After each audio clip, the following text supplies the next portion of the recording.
আল্লাহ তাআলা মানুষদেরকে সৃষ্টি করেছেন একমাত্র তার ইবাদতের উদ্দেশ্যেই। সেই হিসাবে আমাদের জীবন ব্যবস্থা, আমাদের সামাজিক ব্যবস্থা, পারিবারিক ব্যবস্থা পুরোটাই আল্লাহ তাআলার হস্তেই নিবেদিত। সুতরাং আল্লাহ তাআলা বলতেছেন, ওমা খালাকতুল জিন্না ওয়াল ইনসা ইল্লা লিয়াবুদুন, আমি জিন এবং মানুষকে সৃষ্টি করেছি একমাত্র আমার ইবাদতের উদ্দেশ্যে। সুতরাং সৃষ্টির মূল উদ্দেশ্য সেটি হলো যে আল্লাহর ইবাদত করা। আল্লাহর ইবাদত ছাড়া আল্লাহ তাআলা যে উদ্দেশ্যে সৃষ্টি করেছেন সেটি সফল হবে না। এই জন্য সূরাতুর শূরার যে 7 নম্বর আয়াত তেলাওয়াত করেছি সেই আয়াতটিকে এই জুমার বিষয়বস্তু বলে আমি বিবেচিত করেছি ইনশাআল্লাহ তাআলা। সেটি হচ্ছে যে আল্লাহ তাআলা 2টি দল তিনি নির্ধারণ করে দিয়েছেন। তিনি বলতেছেন, ফারিকুন ফিল জান্নাতি ও ফারিকুন ফিস সাঈর, এক দল জান্নাতে যাবে, অপর দল জাহান্নামে যাবে। এটা আল্লাহ তাআলারই বাণী। তাহলে আল্লাহ তাআলা মানুষকে সৃষ্টি করেছেন একমাত্র তার ইবাদত বন্দেগী করার জন্য। যারা আল্লাহর ইবাদত এবং বন্দেগী করবে তারাই হবে ফারিকুন ফিল জান্নাহ, তারাই হবে জান্নাতি এবং জান্নাতের দল। পক্ষান্তরে আল্লাহ তাআলার ইবাদত যারা করবে না, আল্লাহ তাআলার বিধিবিধান যারা মানবে না, তাদের ব্যাপারে আল্লাহ তাআলা বলতেছেন ফারিকুন ফিস সাঈর, অপর দল যারা আল্লাহর ইবাদত বন্দেগী করবে না তারা যাবে জাহান্নামে। এটা কার কথা? এটা আল্লাহ তাআলার কথা। সূরাতুশ শূরা এর হলো 7 নম্বর আয়াত। এরপরে আল্লাহ তাআলা সূরা হাসরের আয়াতে বলতেছেন যে লা ইয়াস্তাবি আসহাবুন নারি আসহাবুল জান্নাহ, আসহাবুল জান্নাতি হুমুল ফাইজুন। সুতরাং আল্লাহ তাআলা বলছেন লা ইয়াস্তাবি আসহাবুন নারি ওয়া আসহাবুল জান্নাহ, জান্নাতি এবং জাহান্নামী এরা সমান নয়। এরা কি সমান নয়? বরং আসহাবুল জান্নাতি হুমুল ফাইজুন, আর যারা জান্নাতি তারাই হবে সফল কাম। সুতরাং আমরা যে আল্লাহর ইবাদত বন্দেগী করতেছি উদ্দেশ্য একটাই যে আমরা জান্নাত লাভ করব, আমরা জান্নাতে যাব। যা কিছুই আমরা ভালো কাজ করতেছি একমাত্র উদ্দেশ্যে হলো যে আমাদের জান্নাত লাভ করা। আর আল্লাহ তাআলা এই জন্যই প্রত্যেক যুগে যুগে নবী এবং রাসূল প্রেরণ করেছেন। আমাদের মাঝেও আল্লাহ তাআলা মুহাম্মদুর রাসূলুল্লাহ সাল্লাল্লাহু আলাইহি ওয়াসাল্লামকে শেষ নবী হিসাবে, খাতামুন নবিয়্যিন, নবীদের তিনি সর্বশেষ নবী হিসাবে, লা নবিয়্যা বাদি, আল্লাহ রাসূল বলছেন আমার পর আর কোনো নবী আসবে না। সুতরাং শেষ নবী যেটি মুহাম্মদুর রাসূলুল্লাহ সাল্লাল্লাহু আলাইহি ওয়াসাল্লাম, তার নির্দেশাবলী আমাদেরকে পুরোপুরি আমাদের জীবনে, আমাদের সামাজিক জীবনে, পারিবারিক জীবনে আমাদের সেটিকে বাস্তবায়ন করতে হবে। আতিউল্লাহ ওয়া আতিউর রাসূল, তোমরা আল্লাহ এবং আল্লাহ রাসূলের আনুগত্য করো। আল্লাহ এবং আল্লাহ রাসূলের আনুগত্য করলে আপনি সফল কাম হবেন, এবং এই সফলতার কারণে আপনার পরিবার যদি, আপনি সহ সবাই যদি তারা ভালো কাজ করে যদি এই ইহলৌকিক জীবন তারা যদি অতিবাহিত করতে পারে, তাহলে জান্নাতে কিন্তু সবাই থাকবে একই পরিবারের মতো, একই সাথে জান্নাতে তারা কি বসবাস করবে। তাহলে আপনি একাকী কিন্তু জান্নাতে, আপনি, আপনার ছেলে মেয়ে, আপনার সন্তানাদি, আপনার স্ত্রী, আপনার পরিবারের লোক যদি একটি আদর্শ পরিবার যদি গঠন করতে পারেন, এবং এই পরিবার যদি আল্লাহ এবং আল্লাহ রাসূল যে নির্দেশাবলী দিয়েছেন সেগুলো পালন করতে পারেন, যেগুলো করতে তিনি নিষেধ করেছেন সেটি যদি আপনি বাস্তবায়ন করতে পারেন, তাহলে আপনি সহ আপনার পরিবারের লোকজন জান্নাতে তারা বসবাস করবে, একসাথে বসবাস করবে। তো এমনকি যদি জান্নাতের স্তর আছে, ভালো মন্দ, ভালো বলতে সবই ভালো, কিন্তু কোনোগুলো সুউচ্চ স্থান পাবে আমলের কারণে, যদি এরকম ধরনের পার্থক্য হয়ে যায়, তারপরেও তারা কি পরস্পর দেখা করবে, যাবে, আসা যাওয়া করবে। এখন যেটি উদ্দেশ্য আমাদের সেটি হলো যে আল্লাহর ইবাদত করা। আল্লাহর বন্দেগী করা। আমরা যদি আল্লাহ তাআলার নির্দেশ যদি আমরা না মানি, যেমন সূরা হাসরের 7 নম্বর আয়াতে আল্লাহ তাআলা বলতেছেন, ওমা আতাকুমুর রাসূলু ফাখুযুহু ওমা নাহাকুম আনহু ফান্তাহু। তোমাদের রাসূল সাল্লাল্লাহু আলাইহি সাল্লাম যেগুলো তিনি নিয়ে এসেছেন সেগুলো তোমরা গ্রহণ করো, যেগুলো করতে তিনি নিষেধ করেছেন সেগুলো থেকে তোমরা বিরত থাকো। তার মানে আল্লাহর বিধান যেটি ওয়াহিয়ে মাতলু আর ওয়াহিয়ে গায়ের মাতলু। ওয়াহিয়ে মাতলু মানে হলো যে কোরআন, আর গায়ের মাতলু হলো কি হাদিস। মাতলু এই জন্য বলা হয় যে তেলাওয়াত করা হয়, তেলাওয়াত করে নেকি পাওয়া যায়। তেলাওয়াত করলে একটি অক্ষর যদি তেলাওয়াত করেন তাহলে কি আপনি 10টি নেকি পাবেন। তো এই তেলাওয়াত করলে এটা নেকি পাওয়া যায়, ওটা একটা নির্দেশ আল্লাহ তাআলা কিতাবুল্লাহ, আল্লাহর কিতাব। আর গায়ের মাতলু যেটা তেলাওয়াত করলে নেকি পাওয়া যায় না কোরআনের মতো, সেটিকে বলা হয় ওয়াহি, সেটা হলো কি হাদিস। সুতরাং কোরআন এবং হাদিস এই দুইটি হলো ওয়াহি। তো ওয়াহির যেটি বিধান সেটি যদি আপনার জীবনে আপনার পরিবারের মধ্যে যে আপনি বাস্তবায়ন করতে পারেন তাহলে ইনশাআল্লাহ আপনি সহ আপনার পরিবার সফল কাম হবে বিইজনিল্লাহ তাআলা। আমি আপনাদের সামনে সূরাতুশ শূরা 7 নম্বর আয়াত তেলাওয়াত করলাম যে আল্লাহ তাআলা এই আমল করা আর আমল না করার কারণে দুই ভাগে বিভক্ত করে মানুষদেরকে। এক দল যাবে জান্নাতে, অপর দল যাবে জান্নাতে এবং জাহান্নামে। এক দল জান্নাতে, অপর দল জাহান্নামে যাবে। তারপরে সূরাতুল হাসর যেমন লা ইয়াস্তাবি আসহাবুন নার ওয়া আসহাবুল জান্নাহ, জান্নাত এবং জাহান্নামে তারা কোনদিন সমান হবে না। জান্নাতেরা তাদের স্থানে চিরস্থায়ীভাবে বসবাস করবে, জাহান্নামে যারা তারা তাদের স্থানে চিরস্থায়ীভাবে কী করবে, তারা বসবাস করবে। তো এখানে এইটা বললেন। তো এখন পার্থক্য হলো যে এই দুই দল যে সমান নয়, তার এখানে শেষ আয়াতে আল্লাহ তাআলা বলছেন উলাইকা আসহাবুন নারে হুমুল ফাইজুন, আসহাবুল জান্নাতে হুমুল ফাইজুন, যারা জান্নাতি তারাই হবে কি সফল কাম। এখন আমরা যে আমল করতেছি আল্লাহ তাআলা তো তার ন্যায় এই যে দাঁড়িপাল্লা, এই মান্ডদ, এই কী বলা হয় দাঁড়িপাল্লা যেটি, সেটি তো আপনারা জানেন যে দাঁড়িপাল্লা এমন একটি ন্যায় বিচারের জন্য আল্লাহ তাআলা নির্ধারণ করে রেখেছেন। দাঁড়িপাল্লার 2টা পাল্লা থাকে। যদি আপনার আমল নামা যদি ভারী হয় তাহলে সেটি আপনার জন্য সুসংবাদ এবং এর মাধ্যমে আপনার জন্য কি আল্লাহ তাআলা জান্নাত নির্ধারণ করে দিয়েছেন। যাদের আমল নামার দাঁড়িপাল্লা যদি ভারী হয়ে যায় তাহলে সে জান্নাতে সুখময় জীবনযাপন করবে। যেমন সূরা কারিয়াতের আয়াত আপনারা পড়েছেন যে ফাআম্মা মান সাকুলাত মাওয়াজিনুহু, যার আমল নামা কী হবে ভারী হয়ে যাবে, যার দাঁড়িপাল্লা ভারী হয়ে যাবে আমলের কারণে। তা বলা হচ্ছে যে ফাআম্মা মান সাকুলাত মাওয়াজিনুহু ফাহুয়া ফি ঈশাতির রাদিয়াহ, তাহলে সে সন্তোষজনক জীবনযাপন করবে, সুখময় জীবনযাপন করবে। পক্ষান্তরে ও আম্মা মান খাফফাত মাওয়াজিনুহু, আর যার দাঁড়িপাল্লা হালকা হয়ে যাবে আল্লাহ তাআলা বলতেছেন ফাআম্মা মান খাফফাত মাওয়াজিনুহু ফাউম্মুহু হাবিয়া, তার স্থান হবে জাহান্নাম। তা হাবিয়াটা কি বলছে নারুন, বলেছে আসহাবুল, আল্লাহ তাআলা বলতেছে ফাআম্মা মান খাফফাত মাওয়াজিনুহু ফাউম্মুহু হাবিয়া ওমা আদরাকা মা হিয়া। হাবিয়া কি জিনিস তুমি কি জানো? বলছে হাবিয়া হচ্ছে যে হাবিয়া হচ্ছে কি প্রজ্বলিত আগুন, জ্বলন্ত আগুন। তাহলে যাদের দাঁড়িপাল্লা হালকা হয়ে যাবে তাদের স্থান হবে কি জাহান্নাম।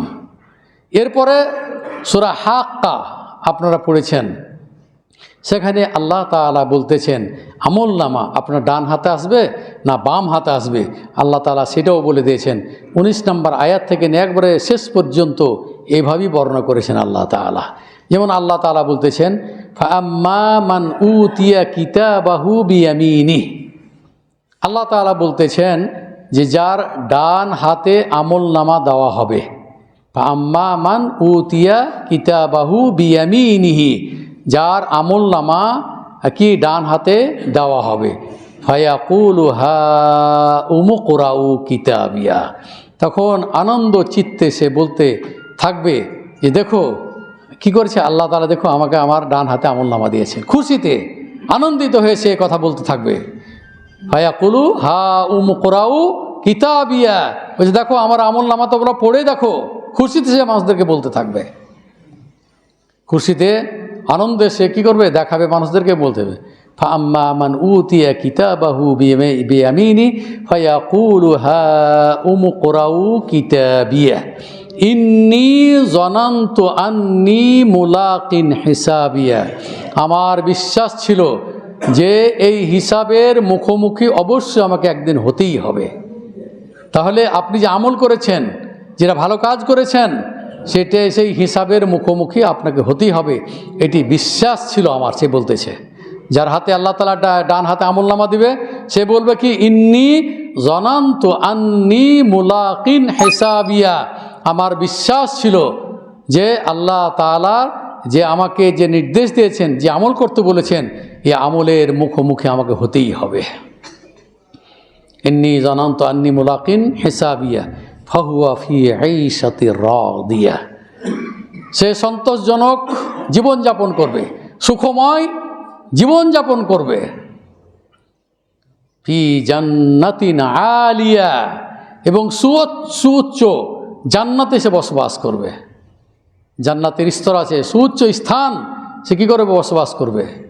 এবং সেখানের যে শান্তিময় স্থান, সুখময় জায়গা, কুতুফুহা দানিয়া, কুতুফুহা দানিয়া, এবং যত রকমের ফল ফ্রুট আছে আপনার নাগালের মধ্যে সব চলে আসবে। আপনাকে গিয়ে ওই গাছে পড়ে আপনি আম খাবেন, গাছে পেড়ে আপনি জাম খাবেন, গাছে গিয়ে আপনি লিচু খাবেন, আরও অন্য অন্য ফল ফ্রুট যেগুলো আছে আপনি খাবেন। যে না, কুতুফুহা দানিয়া, আপনার নাগালের মধ্যেই সবগুলো এসে যাবে। যখন যা ইচ্ছা তখন আপনি সেটাই, তখন কি আপনার সামনে চলে যাবে, আপনি পেড়ে পেড়ে খাবেন। তাহলে আল্লাহ তাআলা এরকম ব্যবস্থা করে দিবেন কাদের জন্য? জান্নাতের জন্য। এটা আল্লাহ তাআলারই বাণী, কুতুফুহা দানিয়া কুলু ওয়াশরাবু হানিআম। হানি শব্দ হলো তৃপ্তি সহকারে, তুমি খাও এবং পান করো। কুলু মানে তুমি খাও, ওয়াশরাবু তুমি কি করো, কুলু ওয়াশরাবু তুমি পান করো। হানিআম বিমা আসলাফতুম ফিল আইয়ামিল খালিয়া, অতীতে তুমি যে ভালো কাজ করেছো তার বিনিময়ে আল্লাহ তাআলা, তার প্রতিদান স্বরূপ আল্লাহ তাআলা কি করেছেন, এই সুখময় স্থানের, এই সুখময় খাবারের আল্লাহ তাআলা ব্যবস্থা করে দিয়েছেন। কুতুফুহা দানিয়া, কাছাকাছি এসে যাবে খাবার, আপনি সেখান থেকে আপনি খাদ্য গ্রহণ করবেন। ফিল আইয়ামিল খালিয়া, অতীতে যে আমল করেছেন, ভালো আমল করেছেন, তারই প্রতিদান স্বরূপ আল্লাহ তাআলা আপনাকে এইরূপ ব্যবস্থা করে দেবেন। পক্ষান্তরে দ্বিতীয় দল, যেটি যার আমলনামা কোন হাতে আসবে, বাম হাতে আসবে। ওয়াম্মা মান উতিয়া কিতাবাহু বিশিমালিহি, আর যার আমলনামা বাম হাতে আসবে, তার মানে এটি লক্ষণ খারাপ, তার মানে তার বাসস্থান হবে জাহান্নাম। আল্লাহ তাআলা সেটাও বলছেন, ওয়াম্মা মান উতিয়া কিতাবাহু বিশিমালি ফায়াকুলু ইয়া লাইতানি লাম উতা কিতাবিয়া ওয়া লাম আদরি মা হিসাবিয়া। বলছে আমি তো মনে করছিলাম আমার আমলনামা দেওয়া হবে না, এবং আমার ধারণা ছিল যে আমার হিসাব নিকাশ নেওয়া হবে না। সেইভাবে আফসোস করতে থাকবে। যার বাম হাতে আমলনামা দাও, আম্মা মান উতিয়া কিতাবাহু শিমালি ফায়াকুলু ইয়া লাইতানি লাম উতা কিয়া, হাই আফসোস যদি আমার আমলনামা আমাকে না দেওয়া হতো। আল্লাম আদরি মা হিসাবিয়া, এবং আমার হিসাব নিকাশ যে নেওয়া হবে এটা যদি না হতো, আমি এটা জানতাম না যে আমার হিসাব নিকাশ নেওয়া হবে। ইয়া লাইতাহা কানাতিল কাদিয়া, মৃত্যুটাই যদি আমার শেষ হতো তাহলে এটাই আমার জন্য কল্যাণকর হতো, যে মৃত্যু হয়ে গেল, শেষ হয়ে গেল, আর কোনো কিছু নাই পরবর্তীতে। কিন্তু মৃত্যুর পরে আরও মূল হিসাব নিকাশ শুরু হয়ে যাবে, মূল হিসাব নিকাশ কি আরম্ভ হয়ে যাবে, আর আফসোস করতেই থাকবে। আপনি এই পৃথিবীতে, এই দুনিয়াতে যত সম্পদ আপনি অর্জন করেছেন এবং নেতৃত্ব নেওয়ার জন্য কত রকম আপনি মানুষের উপরে জুলুম অত্যাচার করেছেন, নেতৃত্ব নেওয়ার জন্য যত রকমের অপকৌশল আপনি অবলম্বন করেছেন, কিন্তু সেই দিন এগুলো আপনার সামনে ভেসে আসবে আর আপনি আফসোস করতে থাকবেন। ইয়া লাইতাহা কানাতিল কাদিয়া মা আগনা আন্নি মালিয়া, আমি যে এত সম্পদের মালিক ছিলাম, এত আমার সম্পদ ছিল, আমার সম্পদ কোনো কাজে আসলো না। আফসোস করবে যে আমি এত ধনী মানুষ ছিলাম, এত টাকা পয়সা ছিল, আমি সম্পদশালী ছিলাম, আমি দেশের নেতা ছিলাম, প্রভাব ছিল, গরিব মানুষকে আমি গরিবই মনে করতাম না, ফকির মিসকিনকে আমি মানুষই মনে করতাম না, ইতিমদেরকে আমি দু চোখে দেখতে পারতাম না। এই টাকার কারণে, এই ধনীর কারণে, এই সম্পদের কারণে। হালাকা আন্নি সুলতানিয়া, মা আগনা আন্নি মালিয়া, আমার সম্পদ আমার কোনই কাজে আসলো না। আমার যে বাদশাহী, আমার যে রাজত্ব, যে প্রভাব ছিল সমাজের মধ্যে, সেটাও কোনো কাজে আসলো না, ধ্বংস হয়ে গেল, আমার ক্ষমতা ধ্বংস হয়ে গেল। হালাকা আন্নি সুলতানিয়া খুযূহু ফাগুল্লু, এইভাবে আফসোস করতেই থাকবে। তখন আল্লাহ তাআলা ফেরেশতাদেরকে বলবেন, এই ধরো একে পকড়াও করো, বেড়ি বাঁধাও ওকে, সুম্মাল জাহিমা সল্লু, এরপরে তুমি তাকে জাহান্নামে কি করো, নিক্ষেপ করো। আল্লাহ তাআলা ফেরেশতাদেরকে নির্দেশ দিবেন। সুতরাং আপনি আপনার পরিবারকে কিভাবে পরিচালিত করবেন, একাধিকবার আপনাদেরকে স্মরণ করে দিই। তার কারণ হচ্ছে যে আল্লাহ তাআলা যেন বলতেছেন, আল্লাহ রসুল সাল্লাল্লাহু আলাইহি ওয়াসাল্লাম বলতেছেন যে আপনার পরিবারকে কিভাবে একটি আদর্শ পরিবার আপনি গঠন করবেন। সর্বপ্রথমে আল্লাহ তাআলা সালাতের কথা কেন বলতেছেন, যে সালাত এমন একটি ইবাদত, যে ইবাদত না করলে আপনি জান্নাতের আশা করতে পারবেন না। সারা জীবন যারা সালাত আদায় করে নাই, দেশের প্রভাবশালী নেতা, দেখা গেল এই প্রভাবশালী নেতার কারণে জানা যায় হাজার হাজার লোক কি করেছে, অংশগ্রহণ করেছে, কিন্তু কোনো লাভ আছে কি? কোনো লাভ নেই, কোনো লাভ নেই। তার জীবনটা সে অতিবাহিত করেছে কুফরি অবস্থাতে, সে তার জীবনটা অতিবাহিত করেছে। তাহলে এই সমস্ত লোকদের জানাজা পড়ে বা হাজার হাজার লোক জানাজায় অংশগ্রহণ করলেই কোনোদিন সে সফল কাম হতে পারবে না। এই দোয়া কোনো কাজে আসবে না। কাজে আসবে শুধুমাত্র ওই আমল, যে আমলটা তার জীবদ্দশায় করেছিল। কিন্তু মানুষ জানাজায় যাচ্ছে কেন? যে আমাদের নেতা ছিল। জানাজায় যাচ্ছে কেন? একজন প্রভাবশালী লোক ছিল। জানাজায় যাচ্ছে কেন? যে সমাজের সে কিছু নেতৃত্ব দিয়েছে, প্রভাব রয়েছে, আপনি তার অনুসারী, সেই হিসাবে আপনি জানাজায় গিয়েছেন। কিন্তু এই জানাজা পড়ে দু পয়সাও মাইয়েতের কোনো লাভে আসবে না। কারণ হচ্ছে যে সালাত আদায় না করলে, ওই যে বলেছি দুই ভাগে বিভক্ত মানুষ আল্লাহ তাআলা বিভক্ত করে দিয়েছেন, এক দল জান্নাতে যাবে আর এক দল জাহান্নামে যাবে। যারা সালাত আদায় করে না তাদেরকে জাহান্নামে যেতে হবেই, জাহান্নামে তারা যাবেই। মা সালাকাকুম ফি সাকার ক্বালু লাম নাকু মিনাল মুসাল্লিন, তোমাকে জাহান্নামে কেন নিক্ষেপ করা হয়েছে? উত্তর দিবে লাম নাকু মিনাল মুসাল্লিন, আমি সালাত আদায় করতাম না, আমি সালাত আদায়কারীদের অন্তর্ভুক্ত ছিলাম না। দেখুন সূরা মুদ্দাসির 41 নম্বর আয়াত থেকে 44 নম্বর আয়াত তেলাওয়াত করেন, অনুবাদ দেখুন। আল্লাহ রাসূল বলছেন মাইনাল আবদি ওয়াল কুফরে তারকুস সালাহ, মুমিন বান্দা এবং কাফের বান্দার মধ্যে পার্থক্য হলো সালাত আদায় করা, সালাত আদায় না করা। যারা সালাত আদায় করে তারা মুমিন, সালাত যারা আদায় না করে তারা কুফরি মতো আমল করে, তারা এই কুফরি করণে জাহান্নামে যাবে। জানাজা আপনার তখনই কাজে লাগবে যখনই আপনি মুমিন হয়ে মৃত্যুবরণ করবেন। তখন যদি কোনো ভাই বা অধিকাংশ মানুষ যদি বলে লোকটি ভালো ছিল, তাহলে এই সাক্ষী হিসেবে আল্লাহ তাআলা সাক্ষী গ্রহণ করে নেবেন। আর আমাদের সমাজে জানাজাতে দাঁড়িয়ে যেমন বলা হয় যে লোকটি কেমন ছিল, আপনারা উত্তর দিবেন যে লোকটি ভালো ছিল, অথচ নামাজ পড়তো না। এবং এই ধরনের স্বীকারোক্তি নেওয়াটাও কি এটা অন্যায়? কারণ তখন আপনি মিথ্যা সাক্ষী দিলেন, তখন তো আপনি বলতে পারবেন না যে লোকটি খারাপ ছিল। যখন বলবে ইমাম যে লোকটি কেমন ছিল, তখন আপনার জবাবে কি দিবেন? যে লোকটি ভালো ছিল। এরূপ স্বীকারোক্তি নেওয়া শরীয়তে জায়েজ নয়। তাহলে হাদিস বলা হচ্ছে যে একটা লোক যদি ভালো মানুষ মারা যায়, মানুষ এমনি বলে লোকটি ভালো ছিল, এটাই সাক্ষী হয়ে গেল, এটাই সাক্ষী হয়ে গেল। সুতরাং জানাজাতে দাঁড়িয়ে আপনি কি করবেন? স্বীকারোক্তি নেবেন, এটি শরীয়তের নির্দেশ নয়। আমি যেটা বলতে চেয়েছিলাম যে সালাত, আপনার পরিবারকে আদর্শ পরিবার কিভাবে গঠন করবেন, তাহলে আপনি জান্নাতি দলের অন্তর্ভুক্ত হবেন।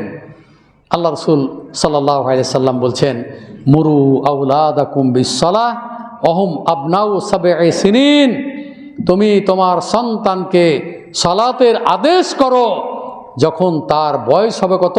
7 বছর। তাহলে 7 বছর বয়সে আপনার সন্তানদেরকে সালাতের নির্দেশ দিতে হবে, মসজিদমুখী করতে হবে, মসজিদে নিয়ে আসতে হবে। কিন্তু কয়জন? আপনার ছেলে ঘুমাচ্ছে, ডাকবেন, কষ্ট পাবে ছেলে ফজরের সালাত আদায় করতে। আপনার ঈমানের দুর্বলতা আছে, আপনার ঈমানের দুর্বলতা আছে। আরে নফল সালাত আদায় করতে আল্লাহ রসুল সাল্লাল্লাহু আলাইহি ওয়াসাল্লামের চোখে ঘুম থেকে যখন না উঠতো চোখে পানি দিত আল্লাহ রসুল সাল্লাল্লাহু আলাইহি ওয়াসাল্লাম। তাহলে পানি দেওয়াটা ঠান্ডার দিনে কত কষ্ট করে জিনিস আপনাদের ভালো করে বুঝতে পারছেন। পানি ছিটানোটা, পানি দিয়ে ভিজানোটা, এটা কত কষ্টসাধ্য ব্যাপার। পক্ষান্তরে আল্লাহ রসুলকে কী হতেন? আল্লাহ রসুল আয়েশা রাদিয়াল্লাহু তাআলা আনহা সেইভাবে উঠাতেন ঘুম থেকে সালাতের জন্য। আর আপনার কত ছেলে, প্রিয় ছেলে, যে ছেলে আপনাকে কিয়ামতের দেখে কি করে পলায়ন করবে, বাবা মাকে চিনবে না। আপনি এত আদর স্নেহ মায়া মমতা করে আপনার ছেলেকে তৈরি করেছেন, অথচ আপনি এমন শিক্ষায় শিক্ষিত করেছেন আপনার ছেলেকে যে বাবার জানাজা পড়াবার তার ক্ষমতা নেই। মানুষকে জেনারেল শিক্ষিত হলে কি ইসলামী জ্ঞান অর্জন করা তার জন্য কি উচিত নয়? অবশ্যই আপনার সন্তানকে সর্বপ্রথমে কোরআন হাদিসের জ্ঞান অবশ্যই আপনাকে দিতে হবে। আপনাকে এই আশায় ছেলেকে তৈরি করতে হবে যে আমার ছেলে জানাজায় দাঁড়িয়ে দোয়া করবে বাবার জন্য, আল্লাহুম্মা গফির লাহু, হে আল্লাহ তুমি তাকে ক্ষমা করো, ওয়ারহামহু, আল্লাহ তুমি তার উপর দয়া করো, আল্লাহ তুমি তাকে নিরাপদে রাখো, আল্লাহ তুমি তার পাপগুলিকে মোচন করে দাও, আল্লাহ তুমি তার কবরকে প্রশস্ত করে দাও, আল্লাহ তুমি তার পাপগুলিকে এমনভাবে মোচন করো যেমনভাবে সাদা কাপড়কে ময়লা থেকে পরিষ্কার করা হয়। আল্লাহ তুমি তাকে জান্নাতবাসী করো, আল্লাহ তুমি তা জাহান্নাম থেকে রক্ষা করো, আল্লাহ তুমি তাকে কবরের আযাব থেকে রক্ষা করো। এই দোয়া যদি আপনার ছেলে মুখস্থ না করে, আপনার ছেলেকে যদি এইভাবে শিক্ষিত না করেন, আপনি কি করবেন? আপনার ছেলেকে যদি ইসলামী শিক্ষায় শিক্ষিত না করেন, কোরআন হাদিসের যদি জ্ঞান আপনি না দেন, তাহলে আপনার অবস্থা ওই রকমই হবে। পিতামাতার অবৈধ সন্তান হবে, পিতামাতার কথা শুনবে না। যখনই আপনার ছেলে ইসলামী শিক্ষায় শিক্ষিত হবে, তখন অবশ্যই পিতামাতার কথাকে সে অগ্রাধিকার দিবে। আল্লাহ রসুলের যুগেও সাহাবীরা কি করেছেন? পিতামাতাকে তারা মাথার মুকুটের মতো করে তারা নিয়ে থেকেছে এবং সেইভাবে তারা খেদমত করেছে। নিজের সন্তানদেরকে বাদ দিয়ে পিতামাতা তারা কি করেছে? খেদমত করেছে। পিতামাতাকে দুধ না খাইয়ে তারা তাদের সন্তানদেরকে তারা কি দুধ পান করায় নাই। আপনারা শুনেছেন সেই ঘটনা, যখন গুহাতে যখন তারা আটকা পড়ে গেল, তখন বলল, হে আল্লাহ, আমি যে ভালো কাজটি করেছিলাম সেটি হলো যে আমি এই যে উট ছাগল মেষ আমি চড়াতাম এবং সন্ধ্যা হলেই আমি দুধ দহন করে সর্বপ্রথমে আমার পিতা মাতাকে আমি পান করাতাম, তারপরে আমার সন্তানদেরকে আমি পান করাতাম। সন্তানেরা কাটাকাটি করতেছে খাওয়ার জন্য, কিন্তু পিতামাতা যেহেতু ঘুমিয়ে গেছে, কষ্ট পাবে, ঘুম থেকে না উঠিয়ে ওই ছেলে দুধ হাতে করে সারা রাত জেগে থেকে যখন দেখলো বাবা মা যখন ফজরের সময় হলো, তখন হলো, তারপর বলছে, কি বাবা তুমি কেন দাঁড়িয়ে আছো? তখন সে বলল যে আমার বাচ্চারা দুধ খাওয়ার জন্য কান্নাকাটি করেছে, কিন্তু আমার অভ্যাস পিতামাতার সন্তুষ্টি অর্জন করার জন্য যার কারণে আমি আমার বাচ্চাদেরকে আমি দুধ পান করা নাই, আমার পিতামাতাকে সর্বপ্রথম আমি দুধ পান করাবো। পিতামাতারকে রেজা, পিতামাতার সন্তুষ্টি অর্জন করার জন্য একমাত্র আমি এটা করেছি। হে আল্লাহ তাআলা, যদি এটা করে থাকি একমাত্র তোমার উদ্দেশ্যে করেছি। তারপরে আল্লাহ তাআলা পাহাড়ের একটি অংশ কি হলে পাথরের একটি অংশ কি করলো, সরিয়ে দিল। তো পিতামাতা খেদমত কখনই করবে, যখন আপনার ছেলেকে ঠিক ওইভাবে আপনি গড়ে তুলবেন। আল্লাহ রাসূল বলছেন সেটাই, যে আপনার সন্তানকে আপনি মসজিদমুখী করলে, আপনার সন্তানকে আপনি সালাতমুখী করলেই আপনার সন্তান যখন আপনি মৃত্যুবরণ করবেন, আপনার সন্তান তখন আপনার জন্য এই দোয়াটি করবে, আল্লাহুম্মা গফির লি হাইয়িনা ওয়া মাইয়িতিনা। এটা তো আম দোয়া, আমাদের দেশে জানাজা পড়তে জানে না। জানাজাতে এই দোয়া পড়ে দেখবেন যে অধিকাংশ জানাজাতে আল্লাহুম্মা গফির লি হাইয়িনা ওয়া মাইয়িতিনা ওয়া শাহিদিনা ওয়া গায়বিনা, এই দোয়া পড়ে জানাজা শেষ করে দেয়। জানাজা হয়ে যাবে, জানাজা হয়ে যাবে। কিন্তু আল্লাহ রাসূল সাল্লাল্লাহু আলাইহি ওয়াসাল্লাম বলছেন, আল্লাহ রাসূল বলছেন যে যখন তুমি জানাজা সাল্লাইতুম আলাল মাইয়িতে ফাখলিসু লাহুদ দোয়া, তুমি যখন জানাজা পড়বে তখন মাইয়িতের জন্য একনিষ্ঠভাবে প্রাণ খুলে কি করবে, দোয়া করবে। তাহলে একটা খাস দোয়া আছে তৃতীয় তাকবীরের পরে, সেই দোয়াটা কি, আল্লাহুম্মা গফির লাহু ওয়ারহামহু ওয়াআফিহি ওয়াআফু আনহু। এইভাবে আপনি দোয়া পাঠ করবেন, আপনার সন্তান আপনার জন্য দোয়া করবে। তাই আসুন আপনার ছেলেকে জেনারেল শিক্ষায় শিক্ষিত করুন, কোনো আপত্তি নেই, কিন্তু প্রথমে আপনার ছেলেকে দ্বীনি শিক্ষায় শিক্ষিত করুন। 5 ওয়াক্ত সালাত যেন, সে ডাক্তার হলে যেন 5 ওয়াক্ত সালাত না ছাড়ে, সে ইঞ্জিনিয়ার হলে যেন 5 ওয়াক্ত সালাত আদায় না করে, সে যত বড়ই মাপের মানুষ হোক না কেন পিতা মাতার খেদমত করবে। কিন্তু বর্তমান যুগে দেখা যাচ্ছে যে মডার্ন বউমা নিচ্ছে, যার কারণে শ্বশুর শাশুড়ির খেদমত করে না, শ্বশুর শাশুড়িকে মানে না, বৃদ্ধ বয়সে তাদের খেদমত করে না, তারাকে বাড়ি থেকে বের করে দেওয়ার জন্য স্বামী কী করে, চাপ সৃষ্টি করে। এই ধরনের বউমা দ্বারা আপনার 2 পয়সা উপকার হবে না। স্বামীর আনুগত্য করতে হবে, স্বামীর নির্দেশ মেনে চলতে হবে। তুমি যত বড় মাপেরই তুমি বেটি হও না কেন, মা বাবার যেমন খেদমত করতে হবে, শ্বশুর শাশুড়িও ঠিক সেই রকমই খেদমত করতে হবে।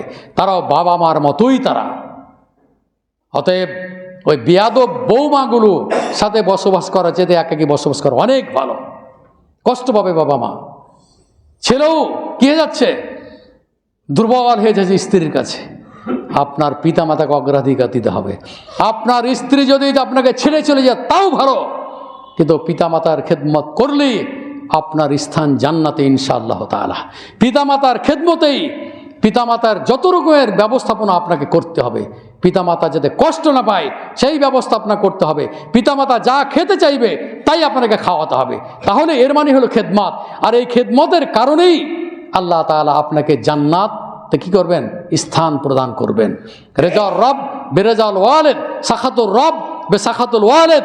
পিতামাতা যদি সন্তুষ্ট থাকে তাহলে আল্লাহ তাআলা সন্তুষ্ট থাকবেন, পিতামাতা যদি কোনো সন্তান অসন্তুষ্ট থাকে তাহলে আল্লাহ তাআলা অসন্তুষ্ট থাকবেন।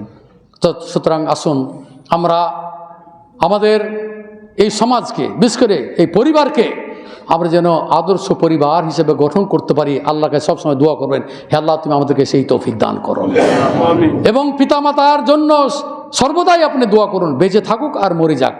রব্বির হামহুমা কামা রব্বায়ানি সাগীরা, রব্বির হামহুমা কামা রব্বায়ানি সাগীরা, রব্বির হামহুমা কামা রব্বায়ানি সাগীরা। এভাবে বাবার জন্য মরে গেছে তাদের জন্য দোয়া করবেন, যারা বেঁচে আছে তাদের জন্যও আপনারা কি করবেন, দোয়া করবেন। সন্তানদের জন্য ভালো দোয়া করবেন, কোনো সময় সন্তানদের জন্য বদ দোয়া করবে না। জুমার দিনে এমন একটি মুহূর্ত আছে যে আপনার এই খুতবা থেকে নিয়ে খুতবা শেষ হওয়া পর্যন্ত অথবা বাদ আসর থেকে মাগরিব পর্যন্ত জুমার দিনে একটি মুহূর্ত আছে, যেই মুহূর্তে দোয়া করলে আল্লাহ তাআলা দোয়া কবুল করে নেন। সুতরাং যদি আপনার সন্তানের জন্য যে বদ দোয়া করেন আর ওই সময়ের মধ্যে যদি হয়ে যায় তাহলে কিন্তু ওই দোয়া কবুল হয়ে যাবে। তাই সন্তানদের জন্য সব সময় কি করবেন, এই তাদের হেদায়েতের জন্য, তাদের এই যাতে ইসলামী শিক্ষায় শিক্ষিত হতে পারে, সমাজের মধ্যে একজন যেন আদর্শবান ছেলে হিসাবে যেন গড়ে ওঠে, সন্তানের জন্য আপনি দোয়া করবেন। সন্তানদের উচিত হবে বাবা মার জন্য সর্বদাই কল্যাণকর দোয়া করতে হবে, নিজের জন্য দোয়া করতে হবে, দেশের জন্য দোয়া করতে হবে, সমাজের জন্য দোয়া করতে হবে, সারা বিশ্বে মুসলমান যারা নির্যাতিত তাদের জন্য দোয়া করতে হবে। হে মহারব্বুল আলামিন, আমরা এক অপর যেন মুসলিম ভাই ভাই হিসাবে যেন বসবাস করতে পারি। আল্লাহ তুমি আমাদেরকে সেই তৌফিক দান করুন।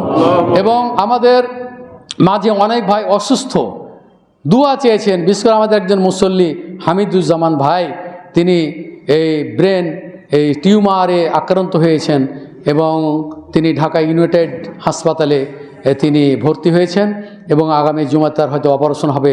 দোয়া চেয়েছেন আপনার কাছ থেকে, আপনারা দোয়া করবেন। লা বাসা তাহুরুন ইনশা আল্লাহ। আরও যারা অসুস্থ আছেন সকলের জন্য দোয়া করতেছি, আল্লাহ তুমি তাদেরকে দ্রুত সুস্থতা দান করো। আজহিবিল বাস রব্বান নাস ওয়াসফি আনতা শাফি লা শেফা ইল্লা শেফাউকা শেফা আল্লাহ গাদিরু সাকামা। আজকে আমাদের এখানে তাফসির হবে ইনশাআল্লাহ।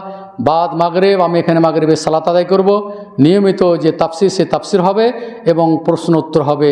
আপনারা আমন্ত্রিত, আপনি নিজে আসবেন, আপনার বন্ধুদেরকে সাথে নিয়ে আসবেন। আপনাদের জন্য অনেক কিছু এখানে যেগুলো তুলে ধরা হবে, প্রশ্ন হবে, প্রশ্ন উত্তর হয়তো আপনারা সবসময় শুনতে পান না বা জানেন না। এখানে একটি ক্লাসের মতো এখানে একটি দার্স হয়, সুতরাং আপনারা সবাই এখানে অংশগ্রহণ করবেন। রব্বানা আতিনা ফিদ দুনিয়া হাসানা ওয়া ফিল আখিরাতি হাসানা ওয়া কিনা আযাবান নার। দোয়া করি আপনাদের নিকটাত্মীয়, আমাদের নিকটাত্মীয়